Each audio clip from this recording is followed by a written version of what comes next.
Hello नमस्कार. आजच्या आपल्या नवीन व्हिडिओमध्ये सर्वांचे अगदी मनापासून स्वागत करते. आय होप सर्वजण मस्त आणि मजेतच असाल आणि मजेतच असायला हवं. तर छान अशी सकाळ सकाळची फुलं बघितली बाहेर. आता हे गुलाबाची फुलं पण आणलेली आहेत. असे सिंपल पिंकमधले आहेत, फेंट पिंक असं गुलाबाचे गुच्छ असतो त्या पद्धतीने 3-4 आलेत. आणि हे येल्लो कलरचा जास्वंदसुद्धा आलेला आहे. आता बऱ्याच दिवसांनी बाहेरचा व्ह्यू दाखवला आहे, कारण इकडे तिकडे असं चाललंच होतं 2-3 दिवस, त्यामुळेच. आणि माझं पण रेकॉर्डिंग्स दुसरे चालू होते त्यामुळे राहिलं होतं. तर छान असा बाहेरचा व्ह्यू बघून झाल्यानंतर मी आत गेले. आणि आत गेल्यानंतर मला हे करायचं होतं आज, वाती भिजत घालायच्या होत्या तुपामध्ये. आणि कशी करते मी ती प्रोसेस तुमच्यावर पण लगेचच शेअर करते. आणि सकाळची भरपूर अशी कामं झालेली आहेत बरीचशी. तर चहा वगैरे नाश्ता वगैरे झालेला आहे. म्हटलं तर जरासा वेळ होता, म्हटलं आज जरा हे काम करूनच टाकूया. तर तेल निम्म आणि तूप निम्म असं गरम केलं आहे मी त्यामध्ये. ज्या काही फुलवाती मी आणल्या होत्या, आता त्या फुलवाती तर सांगू शकते किती वर्ष झाली, 7 वर्ष तरी ठेवून झाली असतील. आणि एका बॉक्समध्ये घालून ठेवली होती, ती तिकडं लक्षच नव्हतं उद्या घाले असं. आणि तुम्ही म्हणणार किती आळशी आहे, कारण कसं होतं आहे ते ताजे जे काय कापूसा जातो त्याच्याच मी फुलवाती करून तुपाची वाती करून लावत होते. ते ह्या अशाच पॅकिंग होतं, त्यामुळे ते काय होत नाही, त्यामुळे असं झालं होतं. तर चला ती पण कसं तयार करते मी ते पण तुमच्यावर शेअर करायचंच होईल म्हटलं. आणि निम्म तूप आणि निम्म तेल घेतलं की व्यवस्थित भिजतात. आणि थोडंसं कोमट झाल्या त्यामध्ये भिजवायचे असतात, नाहीतर काय होतं तर परत तूप बनायला लागतं आणि त्यामध्ये व्यवस्थित भिजल्या जात नाही. तर असं बघा व्यवस्थित शोषून घेतलेलं आहे आपल्या वातींनी ते तेल आणि तूप. नुसतंच तुपात मला करायचं असतंय, पण काय होतंय ते एकदम घट्ट होतं जेव्हा आपण लावत असतो देवासमोर तेव्हा. आणि निघत नाही, एवढ्या घट्ट वाती बसतात. म्हणून अशी ही प्रोसेस केली तर योग्य पद्धत आहे ही. आणि कसं त्याला सुगंधित करायचं ते सुद्धा ह्याच्याबरोबर पुढे दाखवतेच.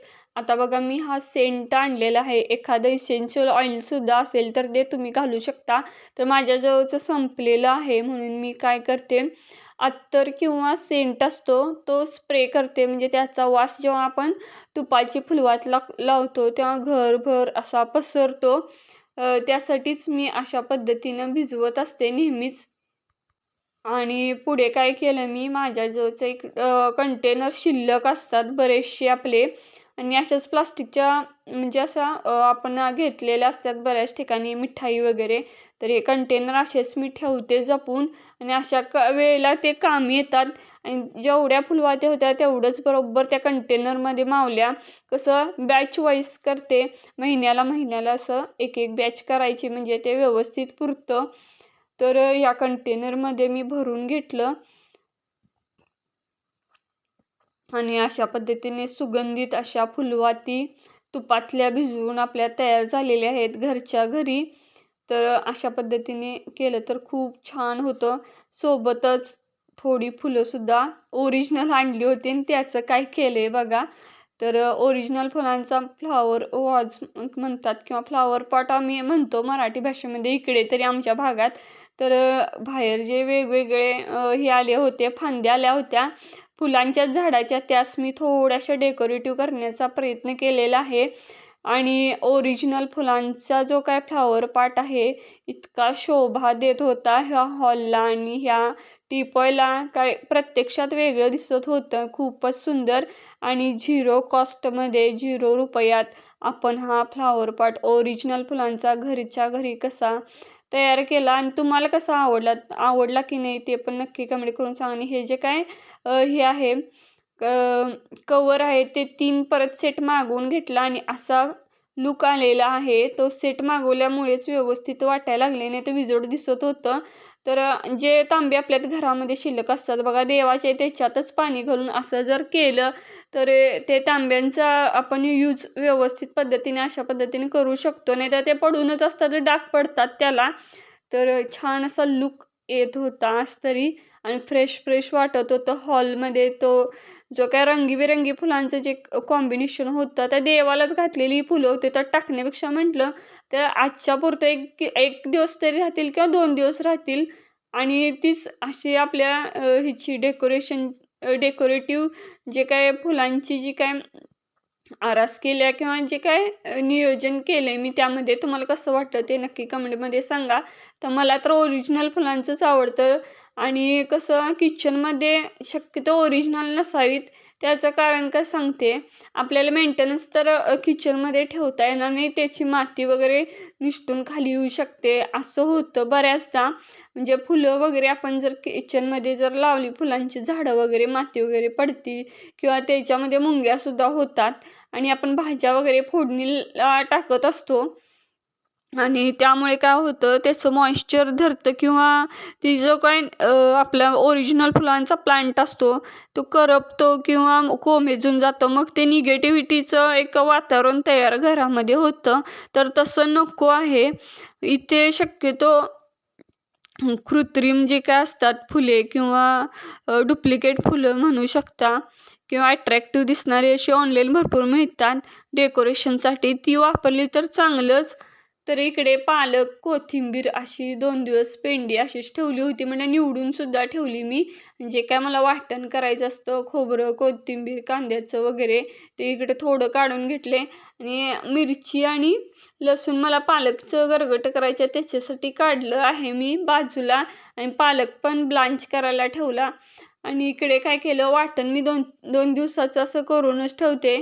खोबरं, आलं, लसूण, कोथिंबीरीचं तेच करायला घेतलं आणि शेवग्याच्या शेंगासुद्धा मिस्टरांनी आणल्या होत्या आणि या ज्या काय ओरिजिनल जे काय हे आहे शेवग्याच्या शेंगा आहे ह्याच्यामधल्या ताज्या त्याची चव काय वेगळीच असते आणि हेल्दी पण असतं आपल्या शरीराला. त्याची भरपूर गुणकारी औषधी आहे. त्यामुळे बऱ्याचदा आमच्यात शेवग्याची आमटीसुद्धा करतात. ते सुद्धा बघितलं असेल. बेसिक फोडणी आहे तीच टाकणार आहे. पण वास जो काय येत होता घरामध्ये भरपूर बेसिक जरी फोडणी असली तरी, कारण जे काय ओरिजिनल त्यातलं जे काही सत्व गुण आहे किंवा सुवास आहे तोच मेन आपल्या शरीराला भावतो किंवा शरीराला ते पचतं सुद्धा अन्न.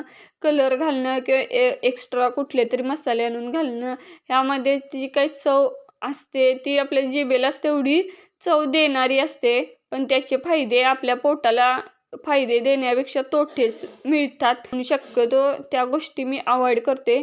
जी काय रेसिपी आपली नॅचरल पद्धतीने मला करता येते बेसिक तीच करते नेहमी आणि सोप्या पद्धतीने केलेल्याच भाज्या टेस्टी लागतात. त्याची ओरिजिनल चवसुद्धा आपल्याला मिळत असते. तर अशा पद्धतीनं मी आता शेवग्याची आमटी फोडणी टाकून घेईन. सोबतच आता पालक ब्लांच केलेला त्याची प्युरीसुद्धा करून घेईन. शक्यतो आज किंवा उद्या करीन. आता ते पालकचे जे काय आता केल्या थोडीफार तयारी करून ठेवली की दुसऱ्या दिवशीचं काम आपलं सोपं होतं म्हणून असं करून ठेवते. आणि कणिक पण लगेच मळून घेतलेली आहे. दूध पण आलं आत्ता म्हटलं तापवून पण ठेवूया. आणि आज कसं जे काही टू व्हीलरचं क्लेम होता ते गाडी क्लेमसाठी गेली होती म्हणजे दुरुस्तीसाठी गेली होती. 7-8 ठिकाणी त्या गाडीचं काम होतं आणि शोरूममध्ये देऊन आले होते आणि त्यांचा फोन आला आणि मिस्टर पण जाऊन बघून आलेत. त्यांचा पण फोन येऊन गेला मिस्टरांचं की अगं गाडी व्यवस्थित झाली आणि घेऊन जा म्हणून सांगितल्यात. बघून पण आले. आता तर नुसते आणून लावायच्या आहे दारात. म्हणजे गाडीचं ते एक काम झालं म्हटलं, एकातनं निसटलो म्हटलं. तर चला मी इकडे चपात्या पण करून घेते आणि भाजीला मी वांग्याचीच भाजी करणार आहे. साधी सोपी आणि चपात्या थोड्या करेन आणि तांदूळ काय झालं मी डाळ शिजवायला गेले आणि चुकून तांदळामध्ये ती डाळ पडली. तर डाळ खिचडी टाईप असते तर भात झाला बहुतेक म्हटलं. थोडं त्यातली काढलीसुद्धा डाळ थोडेफार त्यामध्ये पडल्यात असू दे म्हटलं. आणि तसा व्हाईट म्हणजे साधा सोपा आपला भात पांढराच तयार केला आहे त्याचा. आणि चपात्या एक 5-6 लागतात तेवढे आता मी करून घेईन. आणि मिस्टर आणि मुलगा देवाला गेलेत कारण आज आहे शनिवार. मारुतीला नेहमीच जातात आणि येताना काय लागेल ते पण आता बाजार घेऊन येणार आहेत ते. आणि दोघेजण सकाळी दोघं मोठ्या मुलाला नेलतं. आज संध्याकाळी छोट्या मुलाला पण घेऊन गेले. जे दोघांना पण समान काय असेल ते असतं त्यामुळे. तर चला मग आजचा व्लॉग इथेच एंड करते. कसा वाटला ते नक्की कमेंट करून सांगा. आवडला असल्यास तर लाईक, शेअर, सबस्क्राईब करा विसरू नका. पुन्हा भेटू उद्याच्या अशा छानशा व्लॉगमध्ये. तोपर्यंत बाय.